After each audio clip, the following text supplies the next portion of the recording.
तो जब आधार आपका छुआछूत है तो ऐसे में क्रीमी लेयर का प्रावधान या रिजर्वेशन विद इन रिजर्वेशन का प्रावधान हो ही नहीं सकता है। इसीलिए मैं और मेरी पार्टी लोक जनशक्ति पार्टी इससे असहमति रखती है और इसीलिए हम लोगों ने पुनर्विचार याचिका सुप्रीम कोर्ट में हम लोग आने वाले दिनों में हम लोग दाखिल करने जा रहे हैं।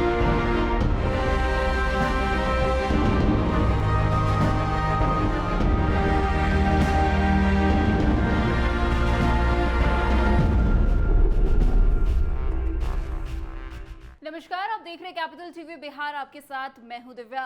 बिहार में दलितों की राजनीति करने वाले चिराग पासवान ने सुप्रीम कोर्ट के आरक्षण को लेकर ऐतिहासिक फैसले का विरोध किया है। चिराग ने कहा कि रिजर्वेशन के अंदर रिजर्वेशन का प्रावधान हो ही नहीं सकता। लोजपा रामविलास इसका विरोध करती है। उन्होंने कहा कि लोजपा रामविलास पार्टी पुनर्विचार याचिका दाखिल करेगी। आपको बता दें कि केंद्रीय मंत्री चिराग पासवान ने कहा कि रिजर्वेशन को लेकर सुप्रीम कोर्ट के जजमेंट पर न्यायालय की ओर से जो आदेश आया है, मैं कोई उस पर बात नहीं करूंगा, लेकिन कंटेम्प्ट ऑफ कोर्ट हो। लोजपा रामविलास सुप्रीम कोर्ट में एक अर्जी देगी। अनुसूचित जाति में ऐसी जाति को शेड्यूल किया गया है कि वो अनटचेबल है। ऐसी जातियां रही है जो छुआछूत का शिकार रही है। क्रीमी लेयर का प्रावधान इसमें आ ही नहीं सकता। चिराग पासवान यहीं नहीं रुके। उन्होंने ये भी कहा कि रिजर्वेशन के अंदर रिजर्वेशन का प्रावधान कैसे हो सकता है। लोजपा रामविलास इसका विरोध करती है। वहीं उन्होंने कहा कि जातीय गणना का पक्षधर हूं, इसकी जरूरत है। सरकार की योजनाओं को बनाने में ये फायदेमंद है। जाति के आधार पर योजनाएं बनती है। खैर, क्या कुछ कह रहे हैं चिराग पासवान, आगे आप खुद सुनिए इस वीडियो में। पहले भाई सबसे पहले तो ये न्यायालय की तरफ से आया हुआ ये आदेश है। मैं कोई भी बात ऐसी नहीं कहूँगा जो कि कंटेम्प्ट ऑफ कोर्ट हो, बट हाँ इस बात पर हम लोग की आपत्ति ज़रूर है और लोक जनशक्ति पार्टी रामविलास की तरफ से हम लोग सुप्रीम कोर्ट में हम लोग एक पुनर्विचार याचिका भी हम लोग दाखिल करने जा रहे हैं। जिस तरीके से रिजर्वेशन विद इन रिजर्वेशन के प्रावधानों को सुप्रीम कोर्ट के द्वारा दिए जाने की संभावनाएं खोली गई हैं। पहली बात तो जब अनुसूचित जाति की बात आती है, इस बात को मैं स्पष्ट कर दूं कि अनुसूचित जाति में ऐसी जातियां हैं, ऐसी कास्ट को शेड्यूल किया गया है संविधान में जिनका आधार अनटचेबिलिटी रहा है। शेड्यूल कास्ट का आधार कतई और कभी भी शैक्षणिक व्यवस्था नहीं रही, उनका आधार कभी भी आर्थिक नहीं रहा, इसका आधार हमेशा से अनटचेबिलिटी ही रहा है। इसमें हमारे संविधान में ऐसी जातियों को शेड्यूल कास्ट के तहत शेड्यूल किया गया है जो कहीं ना कहीं कभी ना कभी छुआछूत का शिकार रही है। तो ऐसे में रिजर्वेशन विद इन रिजर्वेशन का कंसेप्ट शेड्यूल कास्ट में आ ही नहीं सकता है। क्रीमी लेयर का प्रावधान शेड्यूल कास्ट में कभी आ ही नहीं सकता है क्योंकि इसका आधार ही अनटचेबिलिटी रहा है। सुप्रीम कोर्ट के ऑब्जर्वेशंस को मैंने पढ़ा है और उसमें कहीं पर भी अनटचेबिलिटी का जिक्र नहीं किया गया है। भाई आज की तारीख में भी ये उदाहरण हम लोग को देखने को मिलते हैं कि एक दलित समाज से आने वाले युवा को ही घोड़ी पर चढ़ने से रोका जाता है। एक दलित समाज से आने वाले परिवार को मंदिर में प्रवेश करने से रोका जाता है। कई ऐसे उदाहरण हम लोग के सामने हैं जहां पर संपन्न लोग भी जो कहीं ना कहीं समाज में एक अच्छी पहचान बना चुके हैं, वो लोग भी जो दलित समाज से आते हैं, जब मंदिर में जाते हैं तो मंदिर धुलवाया जाता है।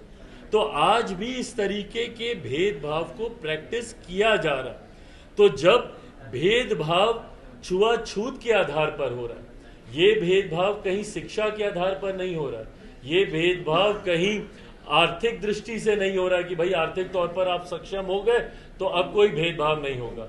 जैसा मैंने अपने उदाहरण में बताया कि कई ऐसे बड़े नाम भी हैं, मैं नाम नहीं ले रहा, आप सब उन नामों को भी जानते हैं। कई ऐसे बड़े नाम भी हैं जो अगर किसी मंदिर में चले जाते हैं तो उसके बाद उस मंदिर को गंगा जल से धोया जाता है। तो ऐसे उदाहरण आज की तारीख में भी देखने को मिलते हैं।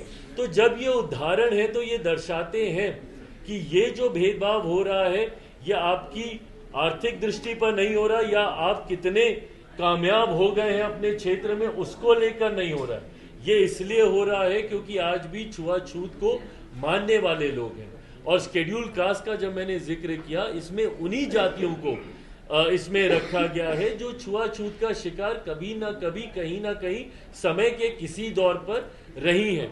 तो जब आधार आपका छुआछूत है तो ऐसे में क्रीमी लेयर का प्रावधान या रिजर्वेशन विद इन रिजर्वेशन का प्रावधान हो ही नहीं सकता है।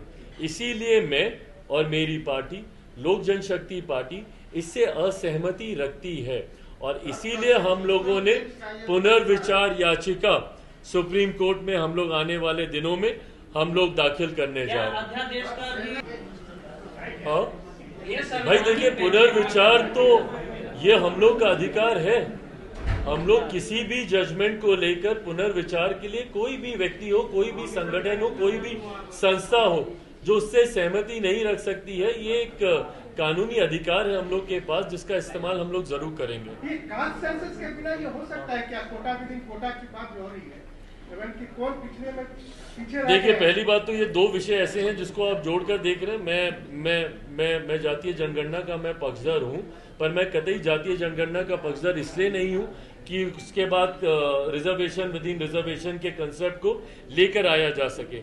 जातीय जनगणना का जहाँ तक बात रही है, इसकी ज़रूरत इसलिए हम लोग को है क्योंकि आज की भी तारीख में राज्य सरकार हो या केंद्र सरकार हो, कई ऐसी नीतियां हैं जो जाति के आधार पर ही बनाई जाती हैं, उनको हैंड होल्डिंग प्रोवाइड करने को लेकर, ताकि उन जातियों को मुख्य धारा के साथ जोड़ा जा सके। इस सोच के साथ इन नीतियों को बनाया जाता है। तो ऐसे में सरकार के पास जरूरी है कि उन जातियों के आंकड़े हों जिनके लिए वो नीतियों को बना रहे हैं, ताकि उसी के अनुपात में उस राशि को आवंटित किया जा सके।